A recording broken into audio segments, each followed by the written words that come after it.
O que Jesus disse sobre os espíritos impuros. Quando o espírito impuro sai de uma pessoa, passa por lugares áridos procurando descanso e não o encontra. Então ele diz: voltarei à minha casa de onde saí. E ao voltar encontra a casa vazia, varrida e em ordem. Então vai e traz consigo 7 outros espíritos piores do que ele. E entrando, passam a viver ali. E o estado final daquela pessoa torna-se pior do que o primeiro. Assim acontecerá também a esta geração má. Mateus capítulo 12, versículos 43 a 45. No contexto, o principal ponto de Jesus era a gravidade de rejeitá-lo completamente, como os líderes religiosos haviam feito. No entanto, a ilustração revela alguns princípios interessantes sobre a possessão demoníaca, e o fato de que Jesus considerava isso como um fenômeno real, não apenas uma superstição contemporânea.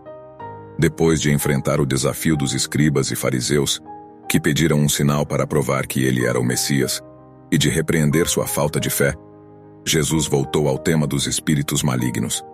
Jesus nos informa que o demônio passa por lugares áridos procurando descanso e não o encontra.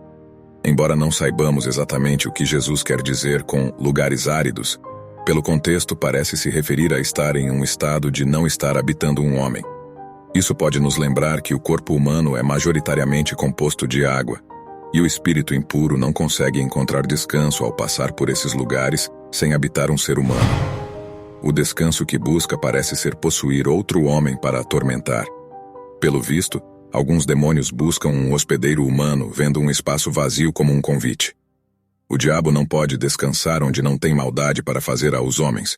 Quando o espírito impuro não encontra descanso, ele pode dizer possivelmente para si mesmo: voltarei à minha casa de onde saí. Tendo saído de um homem, o demônio retorna à sua casa, o homem para encontrar descanso.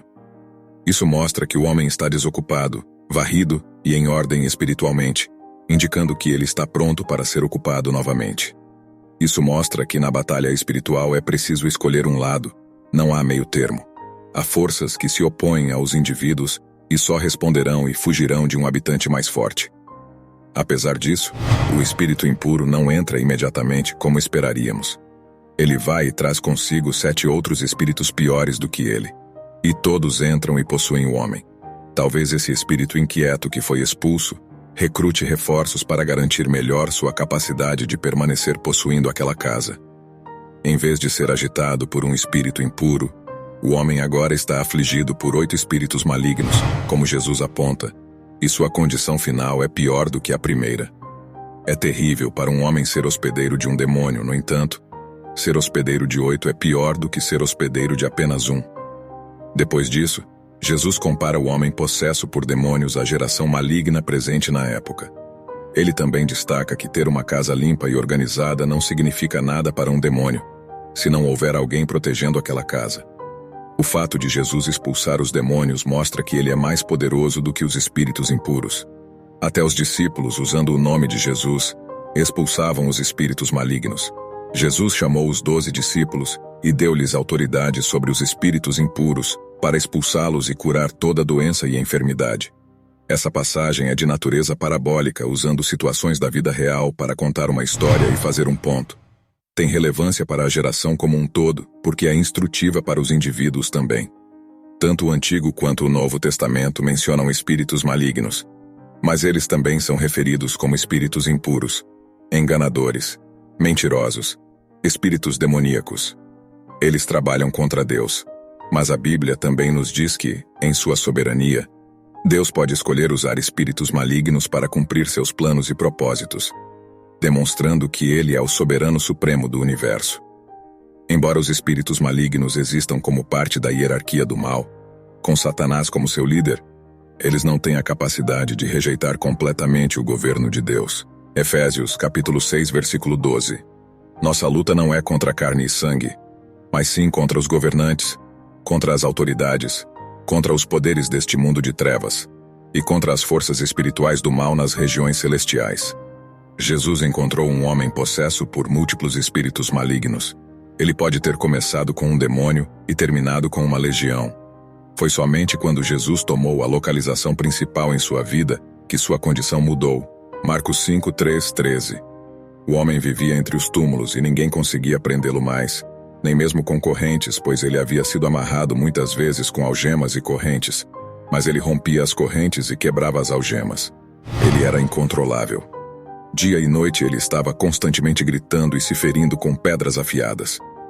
Quando Jesus o viu de longe, o homem correu e se prostrou diante dele em homenagem, gritando com voz alta: Que tenho eu contigo, Jesus, Filho do Deus Altíssimo?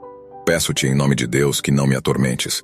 Pois Jesus já havia dito: Sai deste homem, espírito impuro. Jesus perguntou ao espírito maligno: Qual é o seu nome? E ele respondeu: Meu nome é Legião, porque somos muitos. E ele implorava a Jesus repetidamente que não os mandasse embora da região. Havia ali uma grande manada de porcos que estava pastando na encosta do monte. Os demônios imploraram a Jesus, dizendo: Manda-nos para os porcos para que entremos neles. Jesus lhes deu permissão, e os espíritos malignos saíram do homem e entraram nos porcos. E toda a manada, cerca de 2.000 porcos, se precipitou ladeira abaixo, para dentro do mar onde se afogaram.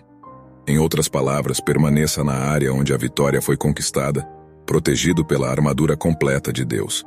Permanecer debaixo de um guarda-chuva não impede a chuva, mas o impede de se molhar.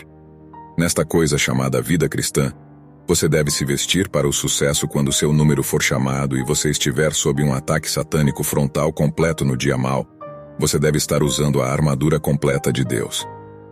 A Escritura fala claramente sobre a existência de seres conhecidos como demônios ou espíritos impuros. Sabemos que eles existem.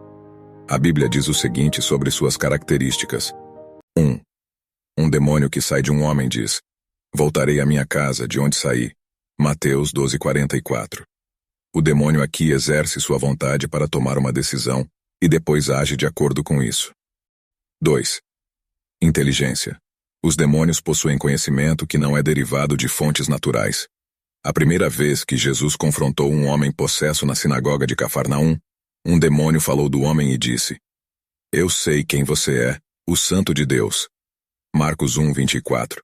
Levou mais de um ano para que os próprios discípulos de Jesus percebessem o que esse demônio havia discernido imediatamente. 3. Eles são seres espirituais.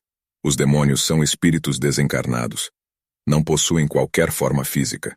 Eles pertencem ao mundo espiritual e sua única manifestação são as perturbações que causam.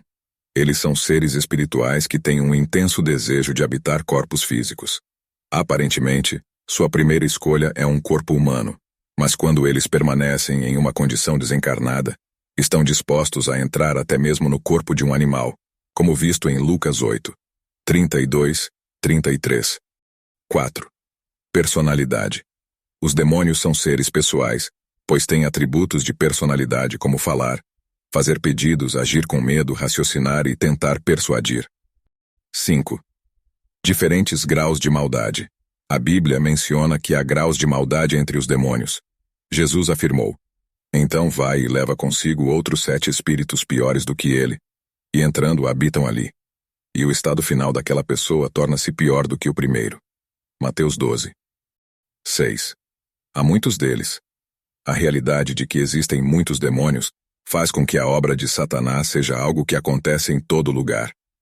Jesus ordenou: Qual é o seu nome? Respondeu ele: Legião, porque somos muitos. Marcos 5:9. Quando os demônios em Gadara foram expulsos para os porcos, cerca de 2.000 deles se precipitaram no mar e se afogaram. Marcos 5:13. Isso indica claramente que há muitos demônios. 7. São mensageiros do diabo. Satanás é chamado o chefe dos demônios. Mateus 12, 24-27. Os reinos operam em hierarquia, portanto, o reino de Satanás também está organizado em uma hierarquia. Isso nos permite perceber que estamos lutando contra um reino espiritual que se opõe ao reino de Deus e deseja colonizar, enquanto Jesus traz vida. Isso faz sentido, já que o reino oposto é organizado para produzir o oposto da vida, que é a morte. O ladrão vem apenas para roubar, matar e destruir. Eu vim para que tenham vida e a tenham em abundância. João capítulo 10, versículo 10. Enquanto o reino de Deus tem Deus, o Pai Celestial, as hostes celestiais e os anjos, Satanás tem seus demônios para cumprir seus propósitos e dispositivos na terra. Antes da segunda vinda de Cristo, Satanás será amarrado e lançado no abismo por 1000 anos. A expulsão de demônios por Jesus durante seu ministério na Terra foi um prenúncio de sua completa ligação do diabo no futuro. Os demônios só podem habitar pessoas se estiverem vazias, ou seja, sem o Espírito de Jesus Cristo habitando nelas. Os demônios não se importam se a pessoa também está varrida e em ordem, se estiver vazia. Observe que o diabo não tem objeção à sua casa ser varrida e limpa, pois um moralista pode ser tão verdadeiramente escravo dele quanto uma pessoa com hábitos depravados, desde que o coração não esteja ocupado por seu grande inimigo e ele possa usar a pessoa para seus próprios propósitos. Como resultado, é imperativo que sejamos cheios do Espírito Santo de Jesus Cristo o mais rápido possível. Uma pessoa pode ser possuída em uma medida maior para grande ruína. O Espírito de Jesus Cristo é a resposta para tal ruína. Gostou do nosso conteúdo? Não esqueça de curtir, se inscrever e ativar a notificação para receber mais vídeos. Até o próximo vídeo e Deus abençoe você e sua família.